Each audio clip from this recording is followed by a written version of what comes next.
there, Facebook. Josh here. I am the General Manager of Diggerland and your instructor for today on our educational series on backhoes. Today we have the 3CX JCB backhoe driven by my friend and Excel instructor, Ben. He's going to be driving today as I take you through everything you need to know and have wondered about backhoes. So you may notice looking at the backhoe that we have a big bucket in the back and a small bucket in the rear, or a big bucket in the front and a small bucket in the rear. That's so Ben can control and do many different functions. This is a versatile piece of machinery that can do a lot. Ben's seat actually can spin around depending on his function. So we're going to go through today and go over what a backhoe can do and demonstrate some of the things it will do out here in the field today. So, if you ever wondered how a backhoe works, they operate off of a hydraulic system. A backhoe is a lot like the human body. It has a lot of different functions and features and sensors and ways that it operates. So in order to make anything move, we need our hydraulic system. These are cylinders that fill up with oil to expand and contract. Much like my brain would give a signal to move my arm with my muscles, the backhoe, once Ben gives a signal to the joysticks, it'll start filling up with oil and moving his buckets up and down and in and out and do everything he wants to do. We have to make sure that Ben's safe though. So safety first. Ben, do you have your seatbelt on? So Ben's putting his seatbelt on. Ben and I will be in communication through our two-way radios. That way we can keep a safe distance between each other. I got the thumbs up, so it looks like we're ready to go. So one of the first things we want to do is let's just start digging. We're going to dig with his small back bucket. That's called the excavator arm. So what he's going to do is he has to make himself safe. So much like a good stance, he wants to stabilize himself. Ben, go ahead and stabilize yourself with your big bucket. He's going to lower his big bucket to make sure it's a nice flat surface before he starts digging. And if you come with me in the back here, you see these two legs that go down. These are called outriggers or stabilizers. He's going to bring them down to make sure he's a nice solid base before he starts digging. Ben, go ahead and put your stabilizers down. Now watch as the stabilizers come down. These are also hydraulically driven. Oil is filling up the cylinder and pushing the leg down to give him the stability now. Now that he has a nice base, he's good to start digging. Ben, go ahead, start digging a hole for us. So we'll watch Ben. He's bringing his bucket out. He's got two joysticks that allow him to control it as he sees fit. So he's actually scooping with his bucket as he's moving his excavator arm up and down. Now there's two different parts of the excavator arm. There's the excavator, there's the boom, and then the part sticking out is also known as the jib. Ben's trenching right now, so he's going to be digging a hole and moving the dirt off to the side. There's many reasons why we want to trench. One reason could be if we want to put some underground utilities, such as plumbing, cables, or wires. We might have to just dig something. So let's watch Ben as he continues to dig his hole. You'll see he's very careful not to dump his dirt back in the hole that he just dug. He's making a separate pile up to the side. The reason he's putting it so nearby is when it comes time to fill in the hole, which is called backfilling, he'll be able to fill that up with no problem. See, he keeps moving forward. And he's doing multiple things at the same time. He's moving the jib of his boom arm while he's scooping up the bucket. Now pay attention to those black and silver cylinders. Those are the hydraulic cylinders that are pushing oil in and out. As you can see, as he moves, they're moving in all kinds of different directions. These are controlled solely by his joysticks. He's telling the machine what to do, and the computer is controlling it and filling up these cylinders with oil and pushing it back out again via a pump.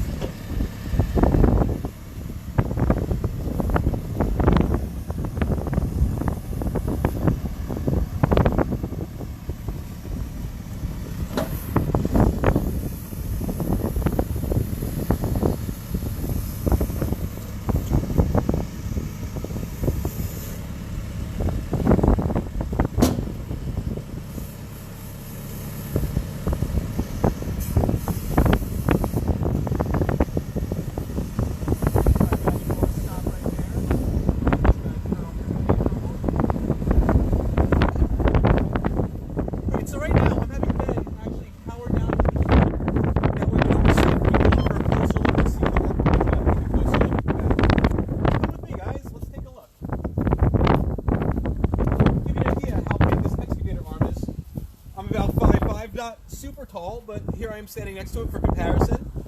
As you can see, we have his boom here, his jib out there before we go to the bucket.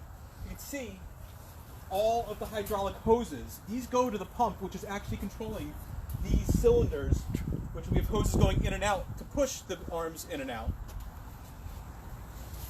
These hoses are all protected by a protective coating, and also right here also we have a nice plastic housing as well. So as the arms move, the hydraulics move, everything is nice and protected. We don't have to worry about any breaks in the hoses or Ben getting sprayed and ruining the site here. So we take a look here, see some of the hole that he's dug so far. You see he's excavated a good amount of dirt, about 6 buckets full. So I'm also going to, as soon as we're done looking at this, have Ben show you the range of motion. He's going to lift his boom arm up all the way. He's going to expand his jib all the way. He's also going to be able to boom out. We could see how far he could actually dig out. So Ben, we're going to get to safety. You can go ahead and start it. Then why don't you raise your arm up and boom out all the way so you can see the full extension of your excavator arm.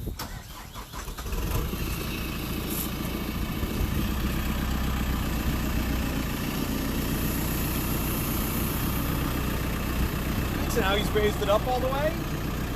Now using a foot pedal, he's actually pushing that entire arm out. This is to increase his range of motion if you got to dig further out. Sometimes as we dig deeper, we need to make the boom arm longer to dig deeper holes. He doesn't have to worry about that right now because his hole's still small. But if he was digging really deep into the ground, he'd really have to extend. Hey Ben, why don't you suck your arm in a little bit and keep excavating a little more, and I'll keep going over what we're doing.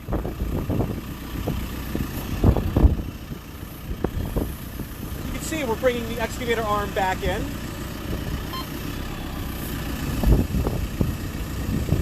Here we go, as Ben continues to excavate the ground here.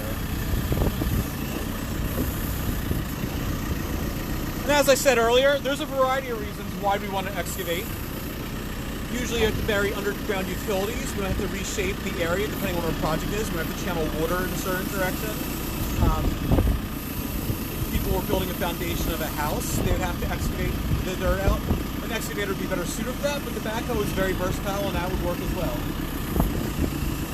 As Ben continues, he wants to make his hole a bit wider. You can see he's continuing to trench, but he's increasing the width of his hole. See how powerful this is. As he digs, you'll see sometimes his entire stabilizers will start moving off the ground. But he's nice and solid. That's why he put that bucket down in the back. He's got his parking brake on and he's got his stabilizers down. It's a nice bucket load of dirt right there as he continues to excavate.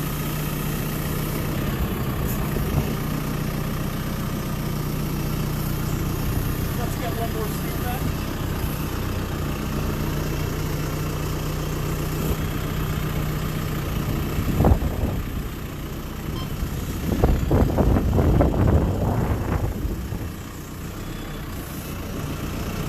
Alright, perfect. You go ahead and turn off the vehicle. Alright, so Ben's now done excavating. We're about to enter back into the area here to review some of the features of the backhoe. As you can see, we have 2 different size tires in the backhoe that do take different tire pressures.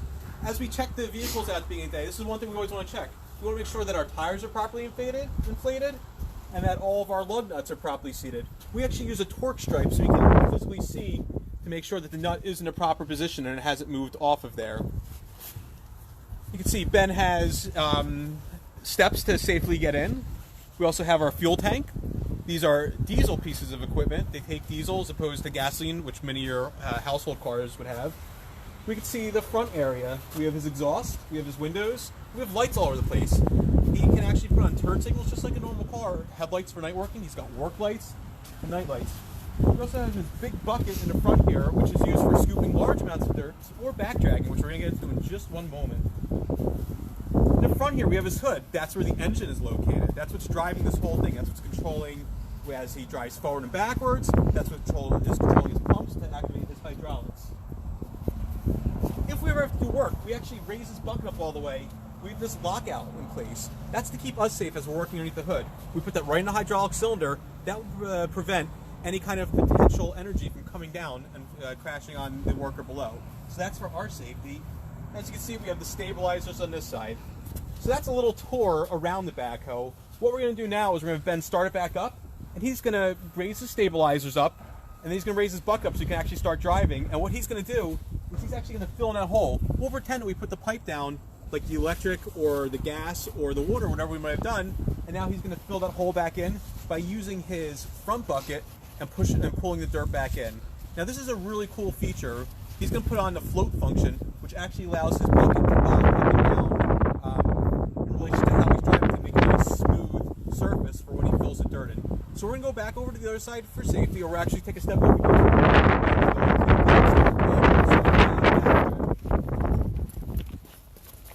Fire it up then, pull your stabilizers up, start back dragging. Alright, so Ben has just started the vehicle. See, he'll pull his two joysticks to raise his stabilizers off the ground since he's done digging.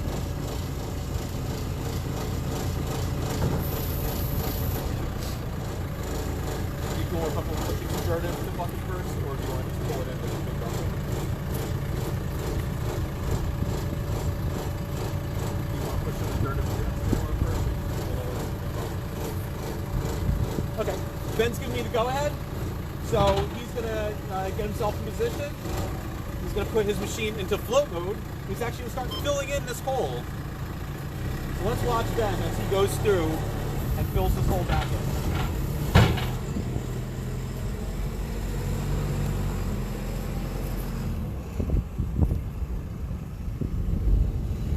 What he's doing now is he's getting in a good position to kind of push the dirt nice and forward, and when he's all done, he's going to smooth it out by back drag. He's got a bit of a tight spot there, but he's an expert driver, one of our instructors here.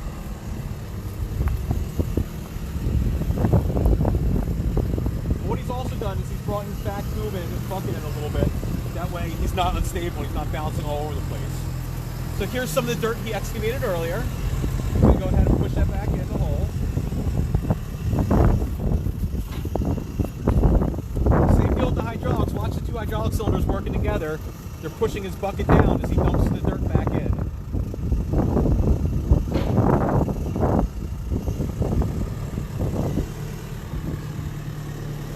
So he's got another little pile there that he's going to want to push in. Then he can smooth it out with the back drag.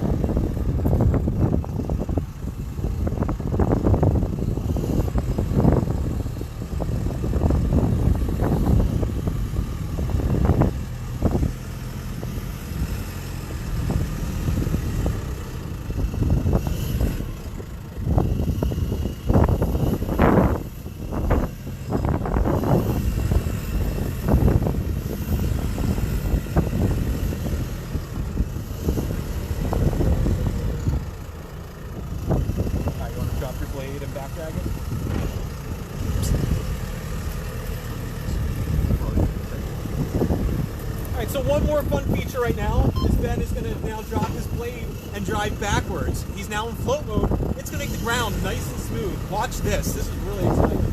Look how smooth that is. Nice enough and smooth enough to walk on.